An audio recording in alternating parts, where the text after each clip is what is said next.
안녕하세요. 꿀잠 요정입니다. 오늘 함께 하실 작품은 김남천 작가의 철을 때리고입니다.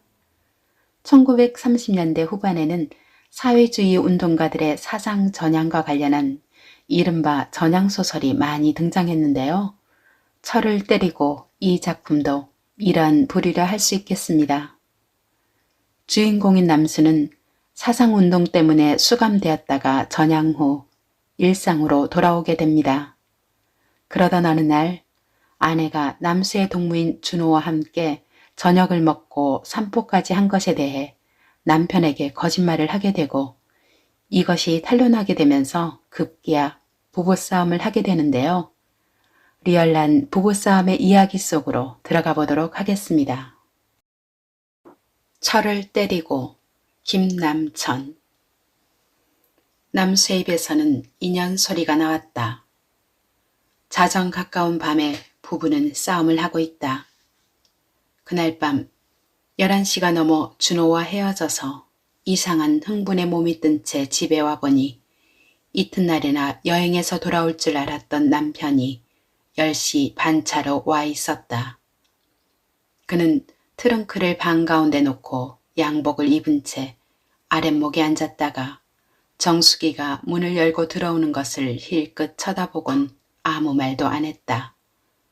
한참 뒤에 어디 갔다 오느냐고 묻는 것을 바른대로 준호와 같이 저녁을 먹고 산보한 뒤에 들어오는 길이라면 좋았을 것을 얼김에 친정 쪽 언니 집에 갔다 온다고 속인 것이 잘못이었다. 그 말을 듣고 남수는 불만은 하나 어쩔 수 없는 듯이 세가는 없어도 그리 집을 비우면 되겠소 하고 나직이 말한 뒤에 그대로 윗방으로 올라가서 자리에 누웠다. 정숙은 준호와 저녁을 먹고 산보한 것이 감출만한 것도 안 되는 것을 어째서 자기가 난생 처음 거짓말을 하였는가 하고 곧 후회되었으나 준호와 산보하던 때의 기분으로 보아 준호도 그것을 남수에게 말하지 않을 것이라고 생각하고 다시 두말 없이 그대로 아랫방에 자리를 깔았다. 그것이 오늘 남수가 저녁을 먹고 나가서 준호와 만났을 때의 탄로가 난 것이다. 하리라고는 생각도 안 했던 준호가 무슨 생각으론지 남수에게 그 말을 해버렸다. 참으로 모를 일이다. 물론 준호 역시 말해서 안 될 만한 불순한 행동을 하지는 않았다.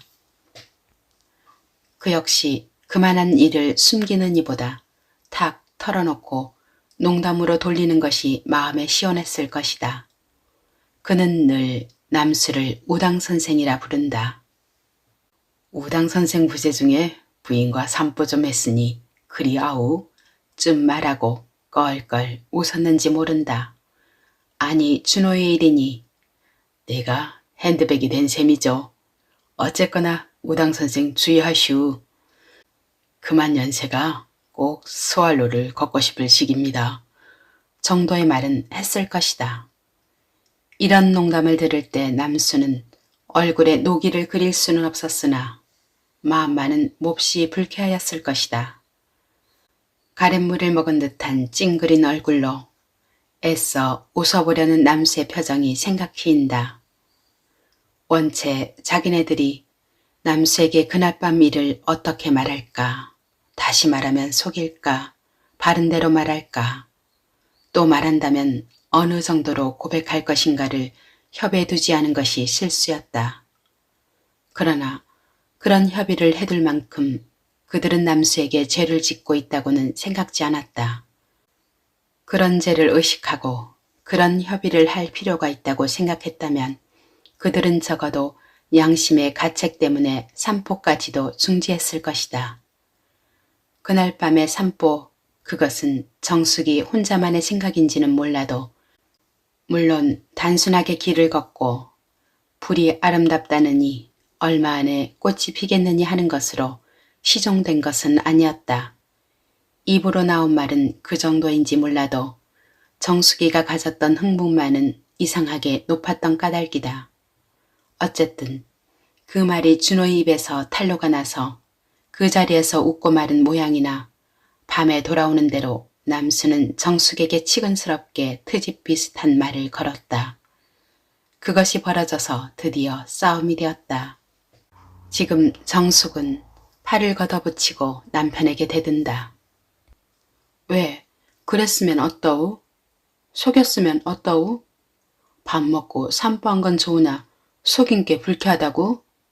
밥 먹고 산보만 한 줄 안다면 속였다고 불쾌할 게 뭐유? 그 이상 딴짓을 했으리라는 더러운 생각이 없다면 불쾌할 게 뭐유? 내가 그날 밤 속인 건 털어놓고 말하면 오죽하니 양복을 입은 채 맹초같이 앉아있는 게 불쌍해서 속인 거우. 그래, 어린애가 돼서 옷을 벗기고 자리를 깔아주어야 돼우. 언제 온다는 통지도 없는 걸 허구한 날 당신만 기다리고 있어야 옳소? 사흘밤이나 기다렸수. 이날일까 저날일까 기다리다 지쳐서 저녁 전에 거리나 한 바퀴 돌려고 나갔댔수. 돌아오다 길에서 만나서 준호 씨와 저녁 먹은 게 그리 큰 잘못이구려? 왜?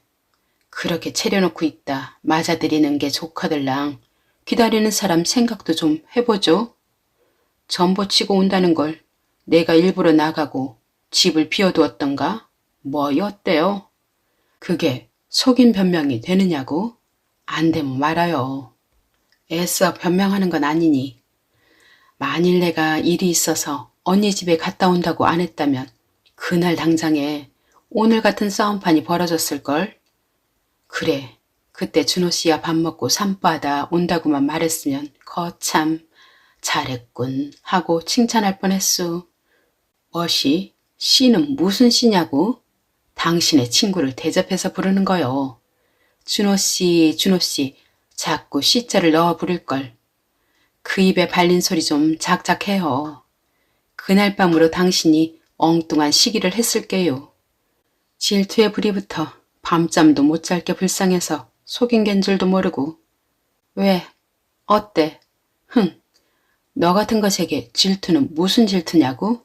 그래, 지금 하고 있는 당신의 생트집은 질투가 아니고 질투 사춘이요? 당신은 몇 살이고 내 나이도 반 70에 당신은 내일 모레분 40이 아니요? 어제 오늘 길거리나 술집에서 만난 사람들인가? 오라, 오라.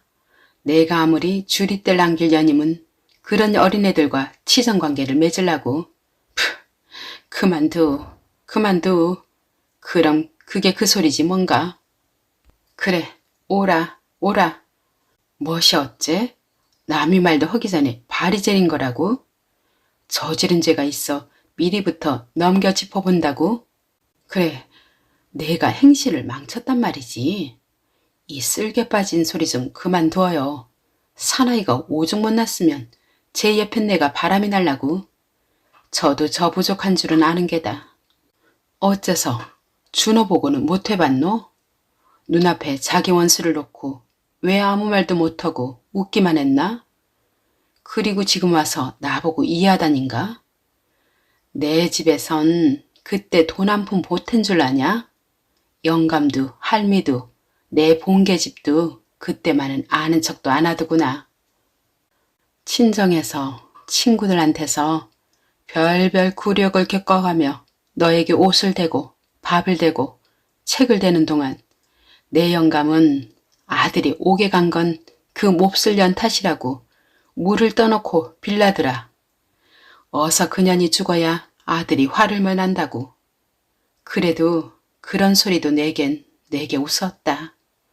난 너를 구해내려고 뼈가 가루가 되도록 미친년같이 헤매었다. 그래, 지금 와서 그 보수로 나는 너한테 헌신짝같이 버림을 받아야 하느냐? 너한테 10년 동안 뼈가 가루되도록 해바친 게 죄가 돼서 2년 소리를 듣고 더러운 욕을 먹어야 되니? 입이 밑구멍에가 붙어도 그런 말은 못하는 법이다. 입이 10개라도 그런 수작은 못하는 법이다. 감옥에서 나왔어도 벌써 3년이 되건만 네가 쌀 한 마를 사왔나? 내 계집 속옷 하라고 융 한 자를 사왔나? 응, 허창훈이 그렇다. 허 변호사 그놈이 미친놈이다. 너를 여태껏 먹여오는 그놈이 미친놈이다. 아니, 너는 세상에서 뭐라고 하는지는 알고 있니? 허 변호사는 영리한 놈이라 차남수가 옛날엔 아무아무게 거두니까 돈이나 주어 병정으로 쓰고 제 사회적 지위나 높이려고 한다는 소문이나. 너는 알고 있니? 또 차남수는 자기가 이용되는 줄 알면서 그것을 거꾸로 이용하여 생활비를 낸다는 소문을 너는 알고나 있니? 그래, 그게 청렴한 사람의 소위 청이 불문이냐? 그놈 허창훈이 놈, 내 오늘이야 이 말을 한다. 너는 그 집이 가서 구구한 말 한마디 하기도 싫어서 돈관계엔 늘 나를 세운 걸 알고 있지? 잊히지도 않는 작년 가을 김장 때이다. 나는 이 말만은 안 하려고 했다. 그대로 잊어버리려고 했다. 그러나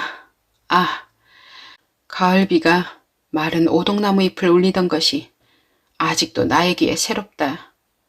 나는 열린 창밖으로 불빛이 쏟아져서 그 빛 가운데 빛발이 실발같이 반득거리는 것을 보면서 허 변호사가 나오는 걸 기다리고 있었다.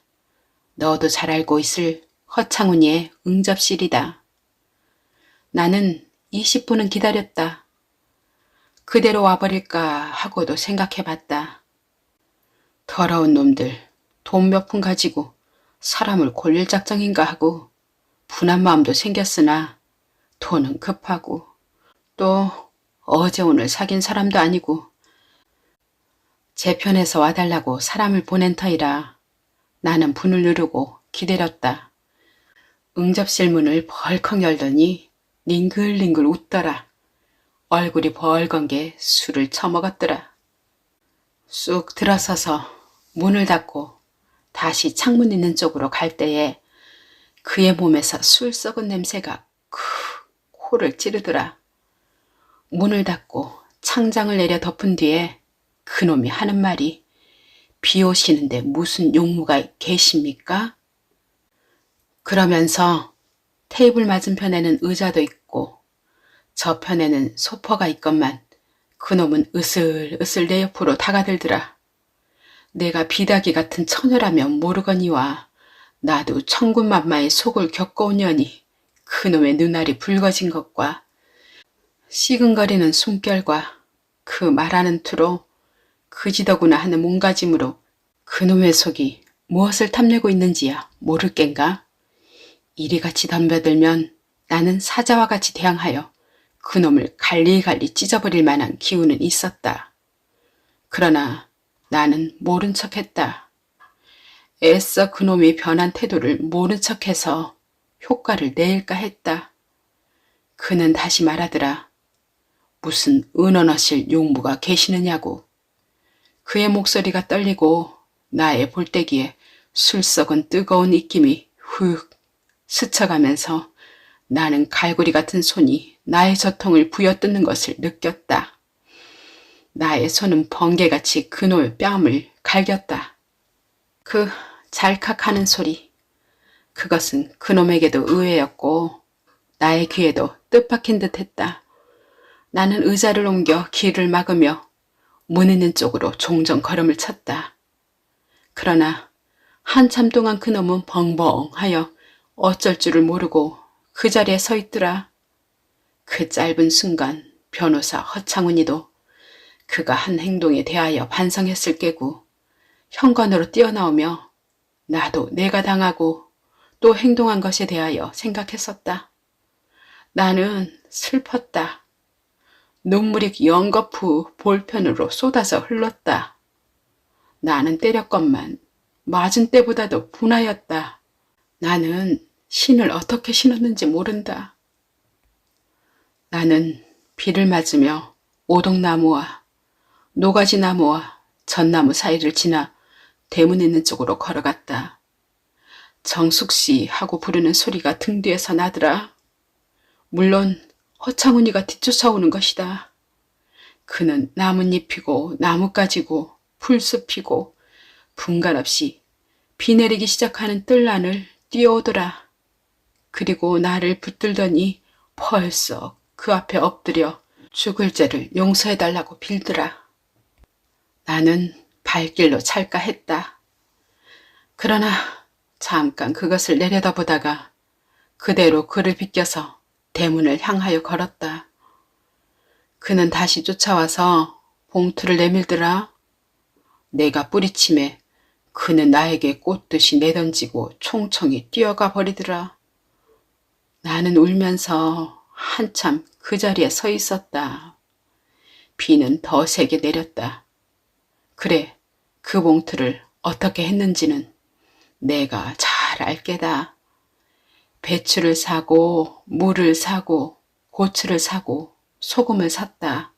아니, 마늘도 사고 미나리도 사고 굴도 샀다. 젖국도 샀다. 오늘 저녁 짱김치는 너도 먹었고 나도 먹었다. 이것이 너의 친구다. 10년, 아니 20년이나 너를 돌봐주는 애미보다 낫다는 너의 친구다. 말 좀 해봐. 왜 아무 소리도 없나? 너는 지금 나를 보고 부르짖어야 한다. 이것을 여태 동안 감추고 내 앞에 티끌만치도 그런 빛을 보이지 않는 것은 내가 허창훈이와 치정관계가 있어서이냐? 말해봐라. 이것은 산방과 속인 것보다도 결코 적지 않은 일일 게다. 또 내가 사나이라면 이 즉시로 칼을 들고 허창훈이를 쫓아가라.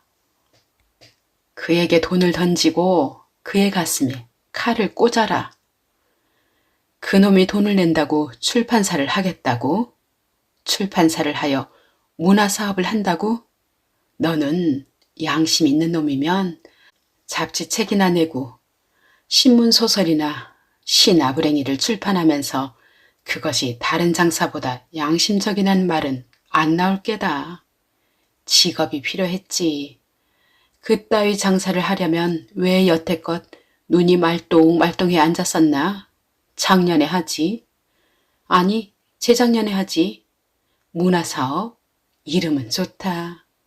우정이 두터운 봉사심이 많은 허창훈이를 파트롱으로 해가지고 문화사업에 착수한다. 사회주의? 이름은 좋다. 그 철없는 것들이 웅게중게 모여들어 선생하니 그게 그리 신이 나던가? 우쭐해서 갈팡질팡 더럽다 더러워. 제 옆에 내 저통 만지는 건 모르고 눈앞에 내놓은 지폐장만 보이나? 진역이나 치른 게 장한 줄 아는가? 거지에게 돈 한 푼 준 게 10년 뒤에도 적석인 줄 아는가? 왜 때려? 왜 때려? 이놈이 내게 손을 걸어? 이놈, 이 도적놈, 이놈아 날 죽여라. 이 도적놈, 날 죽여라. 네가 뭘 잘했기에 나에게 손을 거니? 이놈아, 날 죽여라. 자, 이걸로 날 찔러라. 응? 이놈아. 이야, 사회주의자가 참 훌륭하구나. 20년간 사회주의나 했기에 그 모양인 줄 안다. 질투심, 시기심, 파벌심리, 허영심, 굴욕, 허세, 비겁, 속임수, 브로커, 내 몸을 흐르는 혈관 속에 민중을 위하는 피가 한 방울이라도 남아서 흘러있다면 내 목을 바치리라. 정치담이나 하고 다니면 사회주의인가? 시국담이나 짓거리고 다니면 사회주의인가?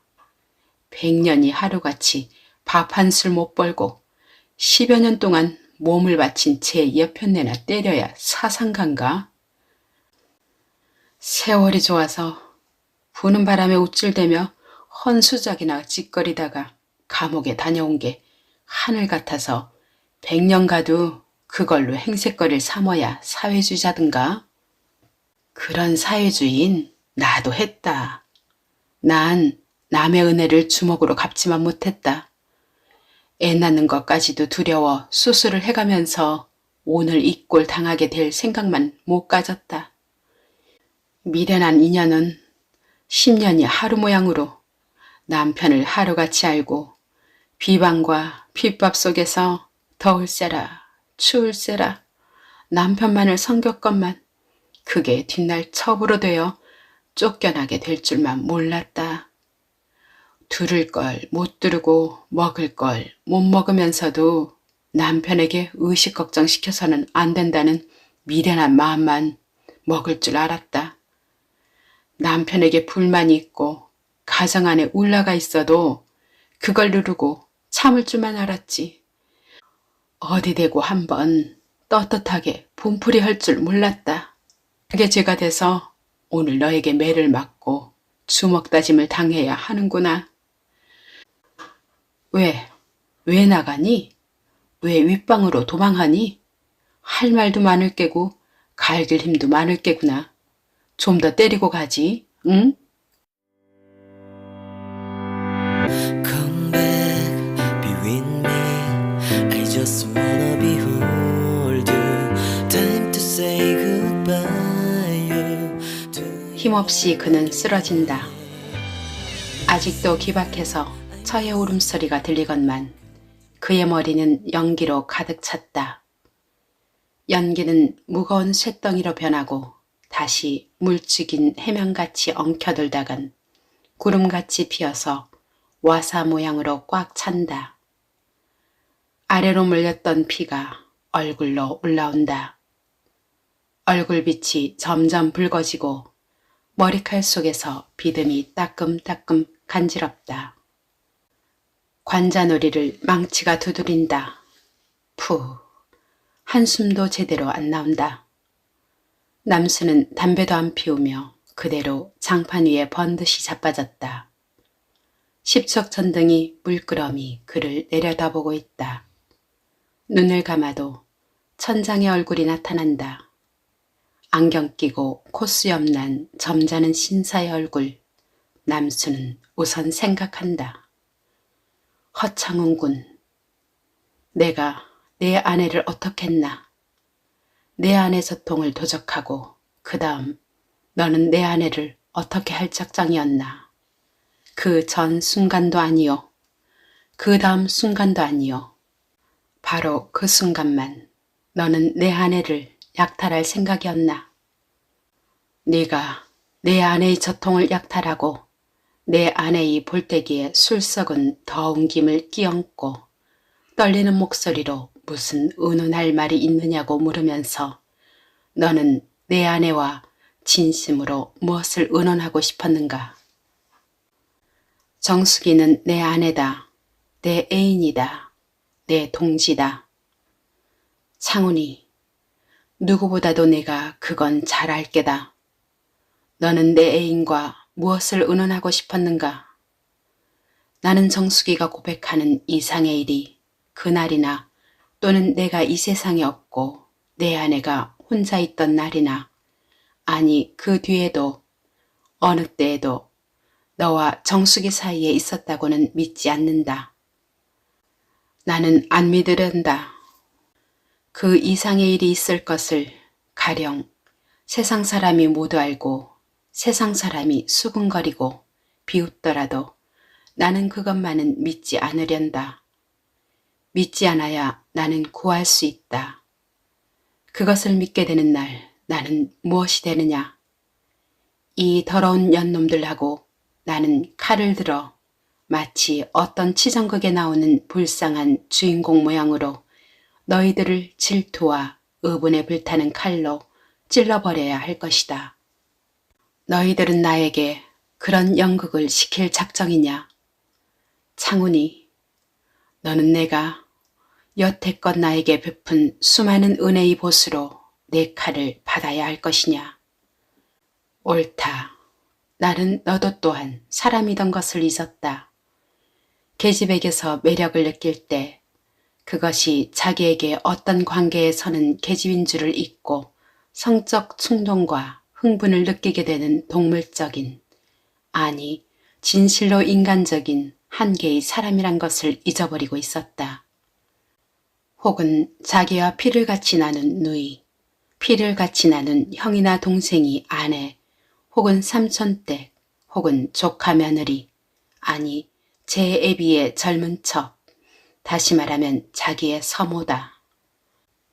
10개 입은 옷 속으로 여태껏 생각도 않았던 불룩한 젖가슴을 처음 볼 때, 보르르한 솜털 속으로 흰 살이 등골로 흐르는 것을 멀거니 볼 때, 물기 품은 잼 같은 입술이 쫑긋쫑긋 웃고 있는 것을 눈앞에 직면하여 볼 때, 자고 깨나서 기지개를 하는 순간 흘러내린 치마허리로 흰 살이 슬쩍 눈에 띄일 때, 커다란 목 같은 두 눈이 이글이글 타고 있는 것을 숨결로 느낄 때, 아, 이때에 그 누구더냐.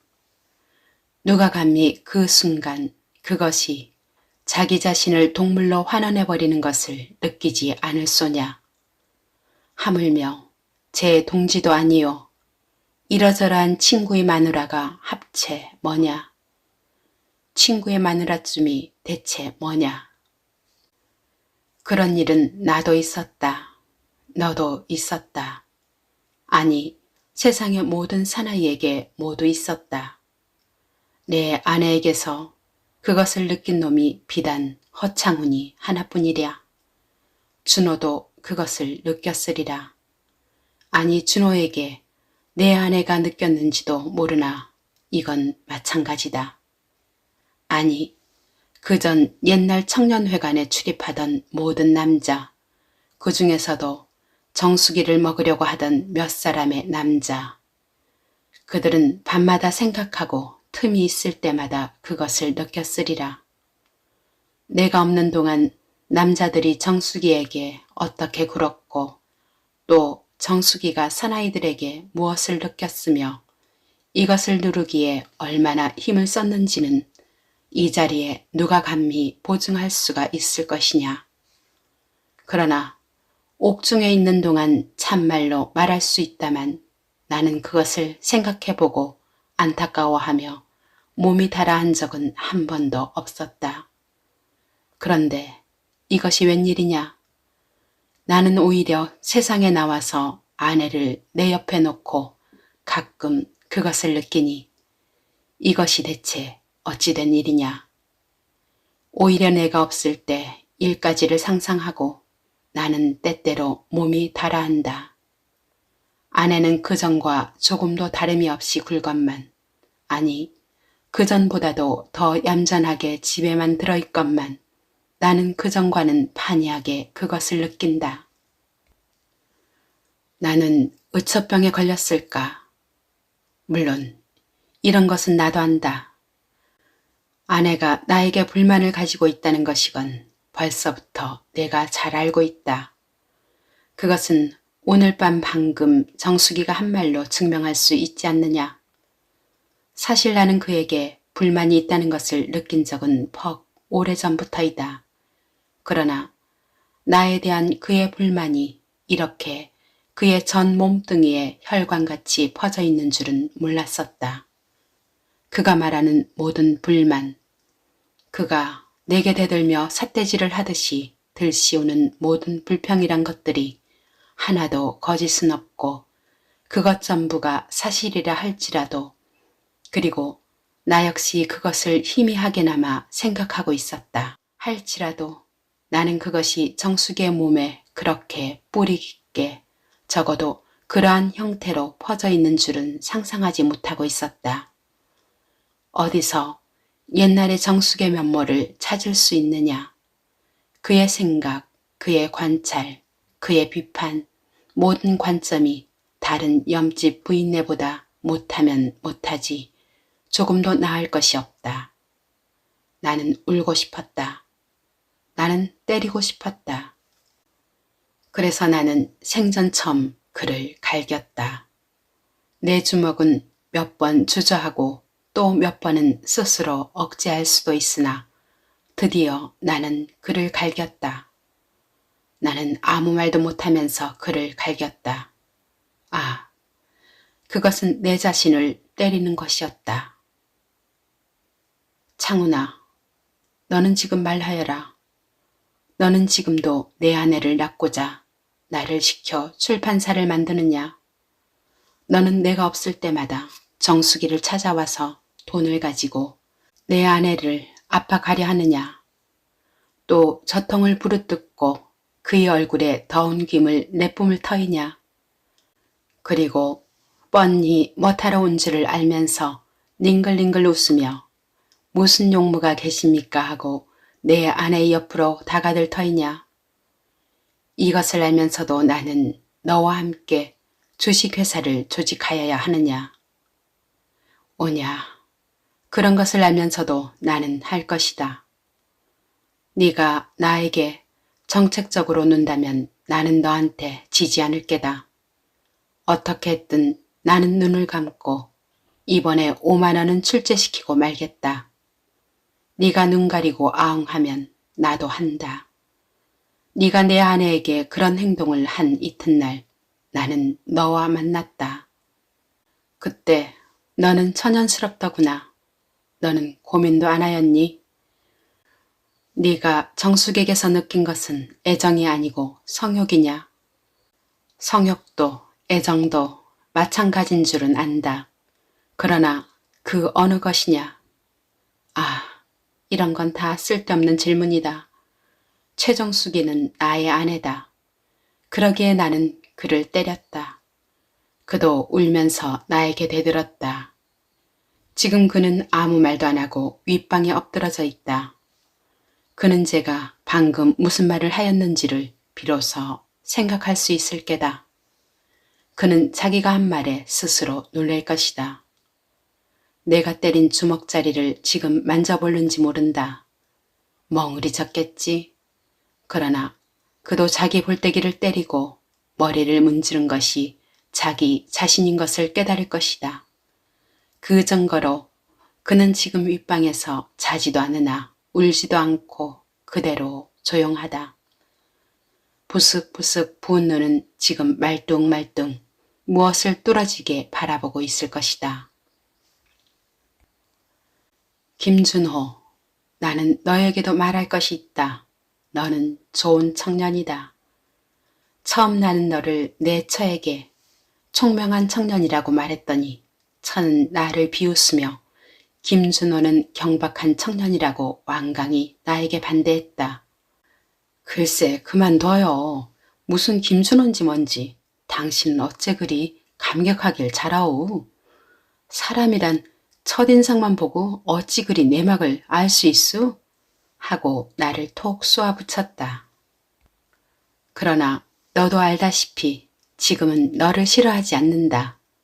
너와 저녁을 먹고 너와 산보할 때에 내 처는 행복을 느낀다고 말했다. 내 처는 너에게 반했다고 말했다. 이렇게 말하는 나의 아내가 진심으로 너에게 애정을 느끼고 참말로 반했는지 그것은 좀 더 생각해 볼 여지가 있을 것이다. 감정이 격한 나머지에 일종의 반발로 약을 올릴 양으로 그럴 수도 있으니까. 그러나 너와 산보할 때 행복을 느낀다는 말이 전혀 근거가 없는 말이라고는 나도 생각할 수 없다. 나의 처는 드디어 이렇게까지 질문하지 않았느냐. 준호에게 있는 것이 당신에게 있수? 그렇다. 나는 지금 나에게 없고 준호 너에게만 있는 것을 생각해 본다. 너는 과연 나에게 없는 어떠한 것을 갖고 있느냐. 천박하다고 경멸하고 냉소하면서도 너를 만나면 기쁘고 너와 같이 걸을 때 행복과 흥분을 갖게 되는 어떠한 것이 너에게는 있느냐. 경박 그 자체가 너의 매력이냐. 그렇지 않으면 여자를 압도하고 그들을 뇌살려버릴 만한 2살 난 표범 같은 억센 정열이냐. 나는 지금 내가 너를 처음 만나고 또 출판 주식회사의 계획을 함께하는 동안 너에게서 느낀 솔직한 감상을 분석해볼 흥미를 가지고 싶지 않다. 그것보다는 나는 지금 뚜렷하게 너와 나의 아내인 정숙이와의 관계를 추궁해보고 싶다. 천은 아까와 같이 남편에게 불만을 갖고 있었다. 세속적인 불만 외에 여러 가지 불만이 함께 엉클어져 있었다.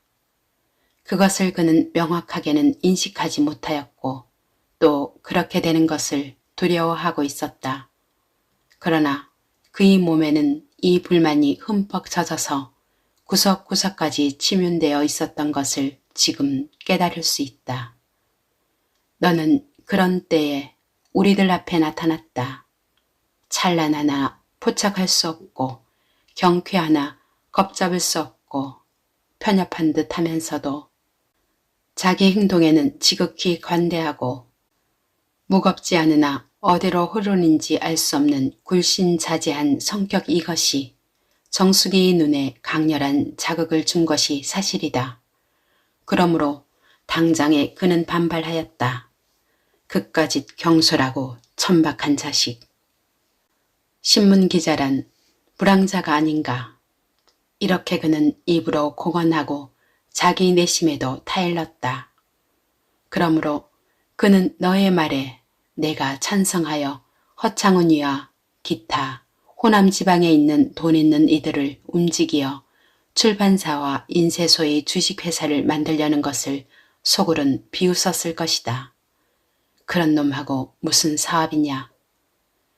그러나 그는 그를 경멸하고 기피하고 증오하면서도 아니 그렇기 때문에 더욱더욱 너에게서 오는 자극을 1층 강렬하게 받았다. 나는 지금 내 자신에 대하여 끝까지 잔인하면서 이것을 추궁해 본다. 이렇게 하는 것은 나 자신에 대한 모욕이다. 나는 그것을 느낀다. 제 옆엔 내가 나이 어린 젊은 녀석에게서 제 서방에게 없는 매력을 느껴 그것에 끌려 들어가는 것을 냉혹하게 관찰해 나가는 과정을 준호야. 내게는 아무것도 아닐지 모르나 나에게는 큰 고통이다. 준호야, 너는 아마 다른 계집을 대하는 듯이 내 아내에게도 대하였을 것이다.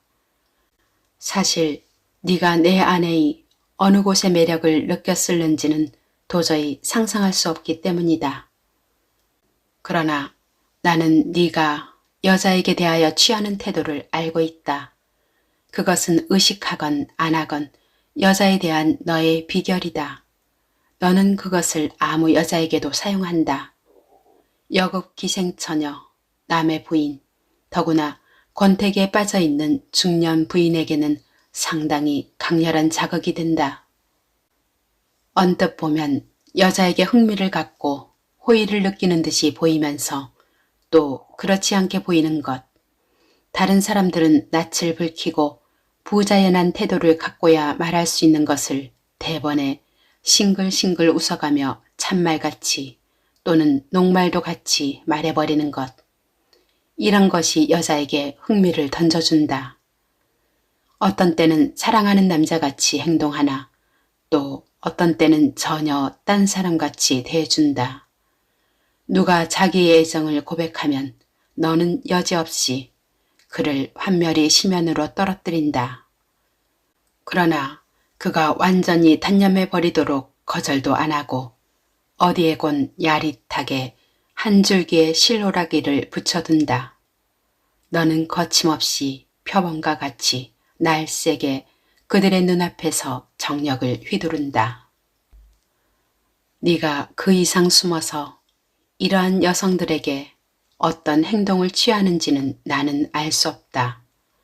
네가 내 앞에 나타나는 성적 대상에 대하여 생불과 같이 대하지는 않는다고 하여도 적어도 비료한 트릭을 써가지고 그들을 농락하지 않는 것만은 사실일 것이다.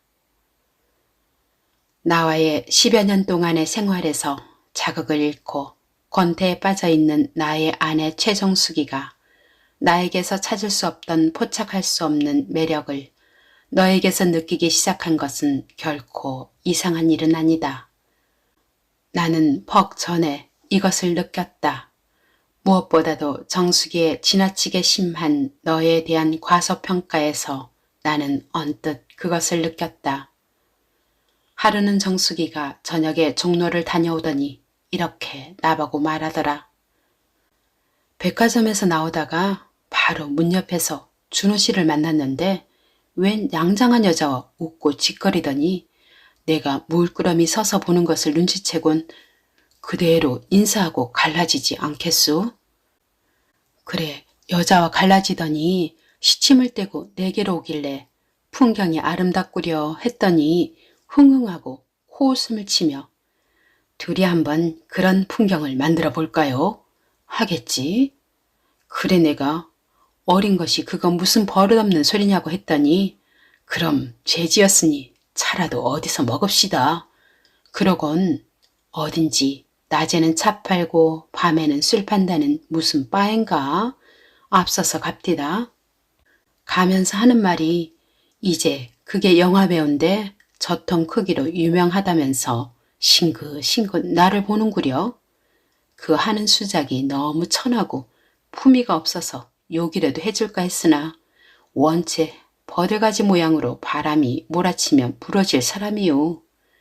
그런데 또 찻집에 들어가서 하는 짓이 장관이죠. 당번 여급이 보아하니 활량인데 이걸 턱 앞에다 앉히더니 자, 내가 하나 물으니 대답하면 내가 한턱 내고 지면은 너의 제일 귀한 걸 내게 바쳐야 한다. 또 나도 제일 귀한 걸 바치라면 그걸 걸어도 좋지. 이러고는 그 앞에 있는 네모난 흰 종이를 쑥 들더니 자, 이게 무슨 그림인가? 여급이 아무리 봐야 백지박해. 쳐들고 보아도 안 보이고 스쳐보아도 안 보이니 그 여자의 대답도 걸작이지. 하는 말이 바람을 그렸다. 바람은 눈에 안 보이니까 준호는 고개를 쫑긋쫑긋하면서 그 말도 비슷하나 가작이지. 걸작일 수는 없다. 내 해석은 이렇다. 이 그림은 토끼가 거북이를 따라가는 그림이다. 거북은 앞서서 이미 이 종이 밖으로 달려가고 토끼는 늦어서 아직 종이까지 오지 못했다. 계집애도 좋아라고 손뼉을 치니 준호 하는 말이 너도 낙제는 아니니 키스쯤으로 용서한다고 막 야단이겠지. 그래, 레이디를 앞에 앉히고 그게 무슨 쌍스러운 장난이요? 당신 동무 참 훌륭합디다. 그게 망난이지 뭡니까? 패라 먹을 놈. 이 말을 싱글싱글 웃으며 듣고 있던 나는 마지막 날이 나올 때 언뜻 느꼈다. 정숙이 자신이 준호에게 의식적으로 반발하고 있다는 것을 그때의 눈치챈 때문이다. 의식적으로 애써 그를 밀쳐버리려는 노력, 그것은 하면 할수록 더욱더욱 그 속으로 밀려 들어가기만 한다. 그리고는 매일에 한두 번은 반드시 내 처가 네 욕을 한다. 까분다. 불황자다.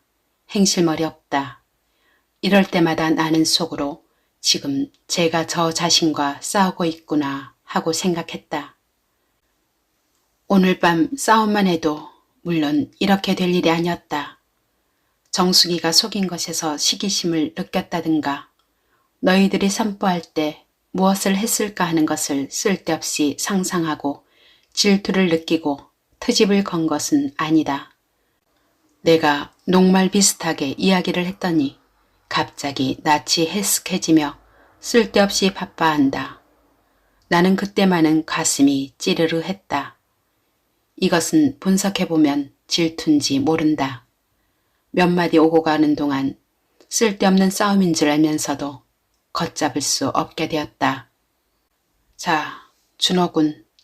어찌되었던 나는 군을 믿고 일을 계속하세. 군이 네 아내를 어떻게 했겠는가? 내 마누라는 감춘 것을 군은 스스로 고발하지 않았는가?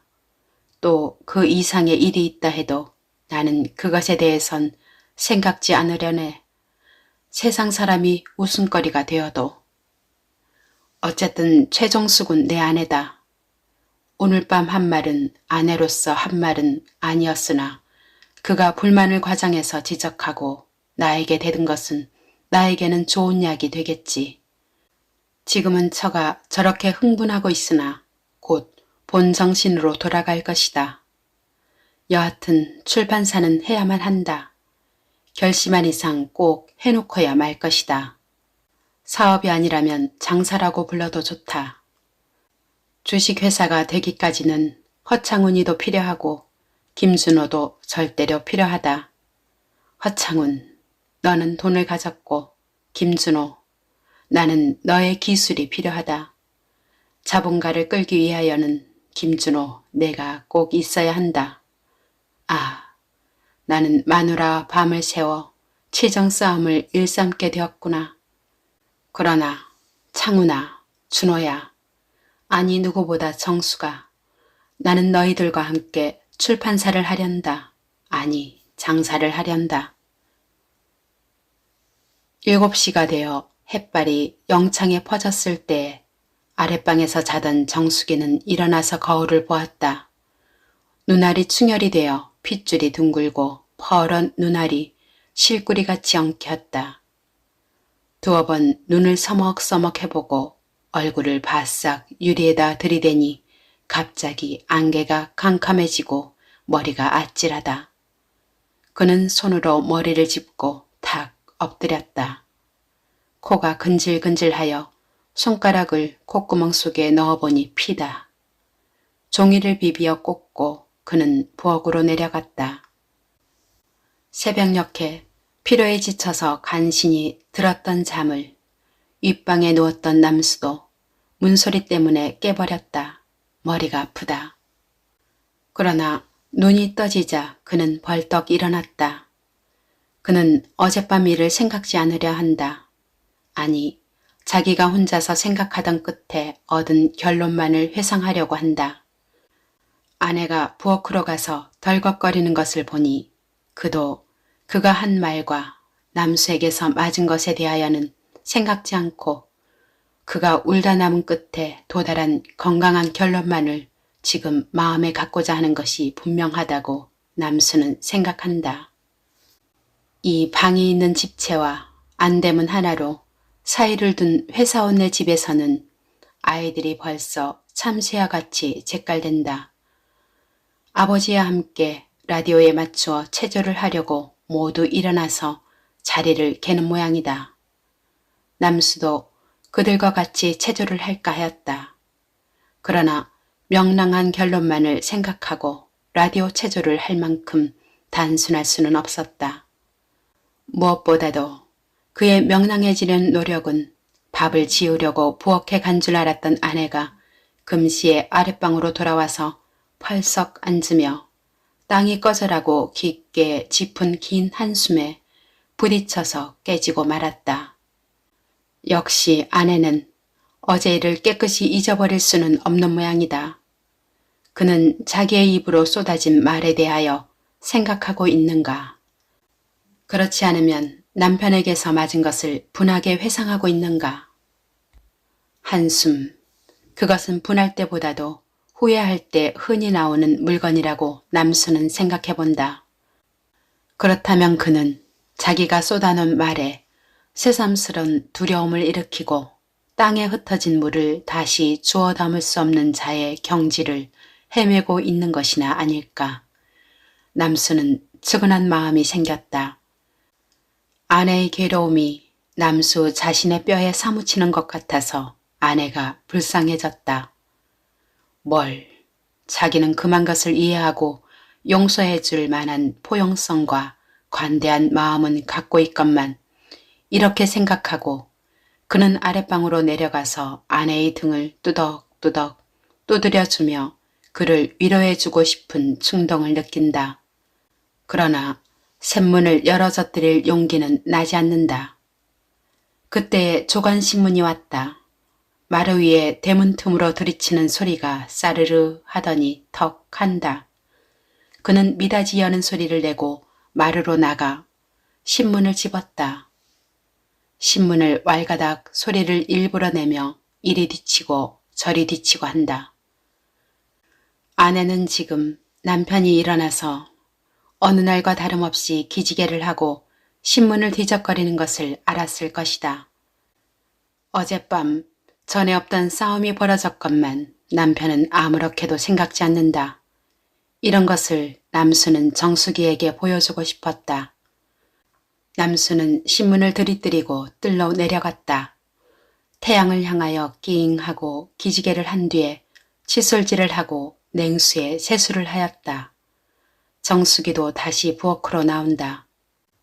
세수를 하느라고 꼬부리고 서서 다리짬으로 남수는 정수기의 모양을 슬쩍 본다. 뽀르퉁한 듯도 하나 얼굴은 무표정에 가깝다. 늘 하던 버릇으로 낯을 씻기 전에 얼굴을 크림으로 닦는 모양이다. 이제는 되었다. 이해는 성립되고 화해가 되었다. 남수는 방 안에 쭈그리고 앉아서 다시 신문을 본다. 정수기는 부엌에서 왔다 갔다 한다. 우당 선생, 기침하셨습니까? 준호의 목소리다. 대문 밖에서 이 소리가 날 때 일순간 가슴이 덜컥 내려앉고 바빠서 들었던 것을 떨어뜨릴 뻔한 것은 남수뿐만이 아니었다. 부엌에서 소틀 가시던 정수기도 혈액순환이 정지된 사람 모양으로 한참이나 어찌된 셈인지를 몰랐다. 준호, 모든 것의 원인을 지은 장본인이 지금 찾아온 것이다.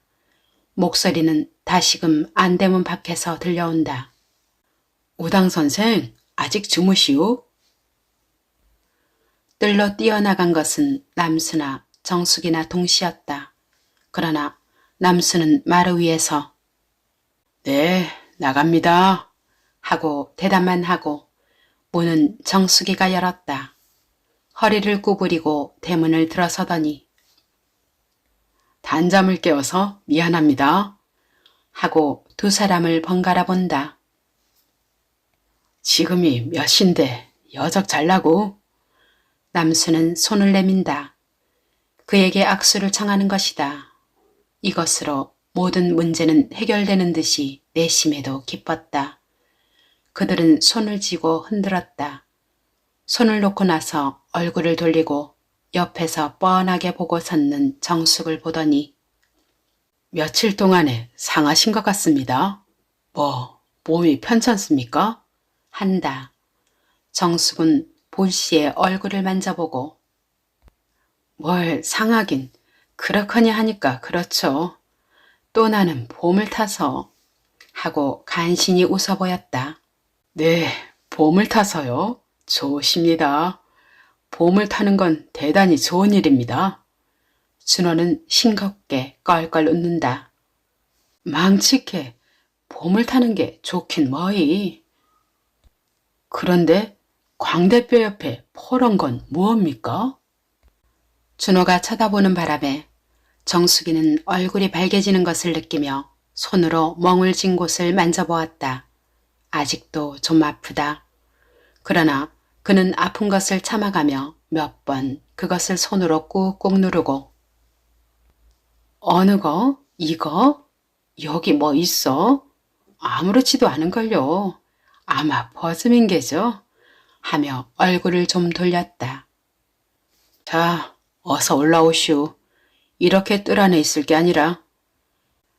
윗방에 둘이 마주 앉아서 담배를 붙여 물었다.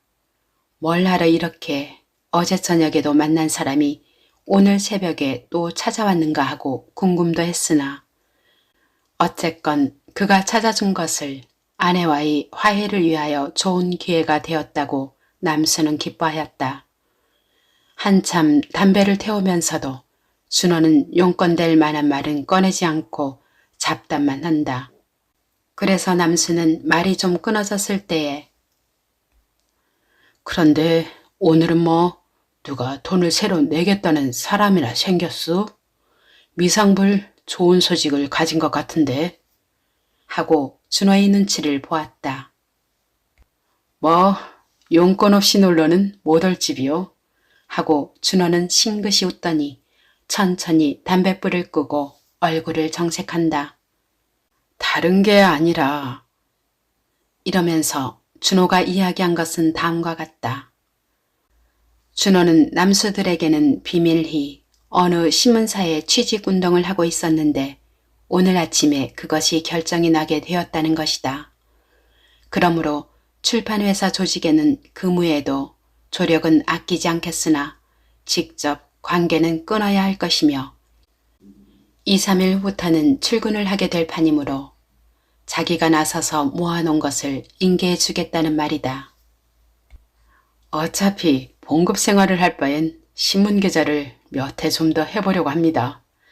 그리고 이번엔 사회부로 가서 총독부 출입을 하라고 하므로 조건도 좀 좋고 또 여러 가지로 배울 것도 있을 것 같아서 원수와 마주 대하여 앉아서도 불쾌한 낯을 나타내지 않을 만한 사교적 세련은 치려왔건만 이때 많은 남수도 웃는 낯으로 장래를 축복한다고 기쁨을 표할 수는 없었다. 소한테 물렸다는 말이 속담에 있거니와 남수는 이 어린 것한테 한 방 잘 맞고 만 것이 되고 말았다. 남수는 말이 잘 나오지 않았다. 속이 찌르르하고 물 끓듯이 가슴이 부글부글 끓어오른다. 내 마누라를 농락한 놈이 이놈이다 하는 생각이 새삼스럽게 생겨나며 이놈이 나를 농락하고 말았구나. 분격한 마음이 끓어오른다. 제가 먼저 제안하고 제가 선두에 서서 일을 꾸며놓고는 그 뒤에 숨어서 그는 취직운동을 하였다. 그리고 일이 막 되어가려고 할 즈음에 돌연히 뱀장어 모양으로 빠져나가는 것이 무슨 행동이냐. 또 종이값이 좀 내릴 것도 같더니 오늘 시세도 그만인걸요. 앞으로 내릴 가망은 없는 모양이구려. 준호는 출판사 경영 앞에 암초까지를 암시하고 마치 남의 일을 비방하듯 하다. 남수는 주먹을 부르짖고 그의 볼때기를 후려갈길까 했다. 그러나 냉정히 주먹을 굳게 쥐고 생각해보면 제가 미련한 놈이었다. 그는 아무것도 모르고 부엌에서 밥을 짓고 있는 철을 갈기고 싶었다. 인연, 이런 놈하고 산보할 때 너는 행복을 느끼느냐? 이렇게 철을 두드리고 싶었다. 그러나 그 때리고 싶은 마음은 결국 제 자신에게로 돌아오는 불쌍한 심리였다. 준호는 호주머니에서 문서를 꺼내서 우물거리고 있다. 남수는 아무것도 눈 붙여보지 않으며 창문 있는 쪽을 멍하니 바라보고 있다. 라디오 체조의 호령 소리가 갑자기 그의 귀에 어지럽다.